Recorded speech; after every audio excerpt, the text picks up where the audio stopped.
Student, তোমরা যারা ক্যালকাটা ইউনিভার্সিটির আন্ডারে প্রথম সেমিস্টারের ছাত্রছাত্রী আছো, আজকে তোমাদের এইচএসসি ইংলিশ অর্থাৎ কম্পালসারি ইংলিশ সাবজেক্টের পরীক্ষা। আশা রাখি তোমাদের সবার পরীক্ষা খুবই ভালো হবে। তোমাদের আমার তরফ থেকে আমি যতটা পারি ততটা তোমাদের কিন্তু হেল্প করেছি, বিভিন্ন সাজেশান দিয়ে, বিভিন্ন প্রশ্ন উত্তর দিয়ে। আমি কিন্তু ইংলিশের টিচার নয়, তার সত্ত্বেও আমি তোমাদের বিভিন্নভাবে সাহায্য করার চেষ্টা করেছি এই সাবজেক্টটার ওপরে, যাতে তোমাদের পরীক্ষা ভালো হয়।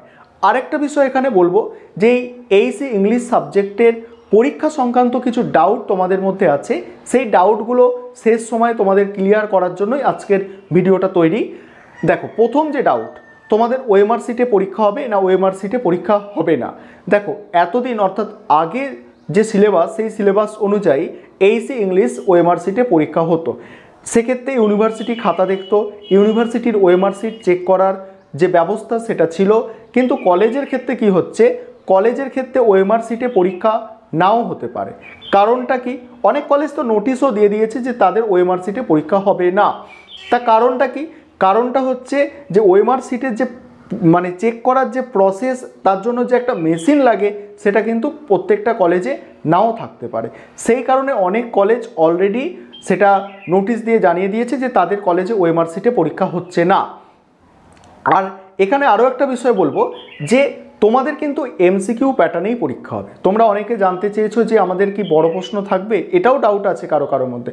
তোমাদের এমসিকিউ প্যাটার্নেই পরীক্ষা হবে, কারণ এটা ইউনিভার্সিটির নির্দেশ যে তোমাদের এমসিকিউ পরীক্ষা হবে। অর্থাৎ এই এইচএসসি সাবজেক্টটা এমসিকিউ থাকবে এবং 25টা এমসিকিউ, এক একটা এমসিকিউ 2 নম্বর করে।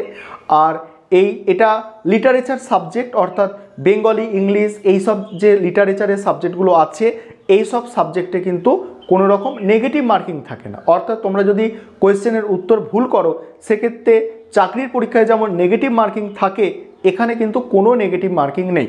তাই আমি তোমাদের সাজেস্ট করব প্রত্যেকটা প্রশ্নের উত্তর তোমরা দিয়ে আসার চেষ্টা করবে, খুব ভালো মতো পড়বে, পড়ে প্রত্যেকটা প্রশ্নের অ্যান্সার তোমরা করে আসার চেষ্টা করবে।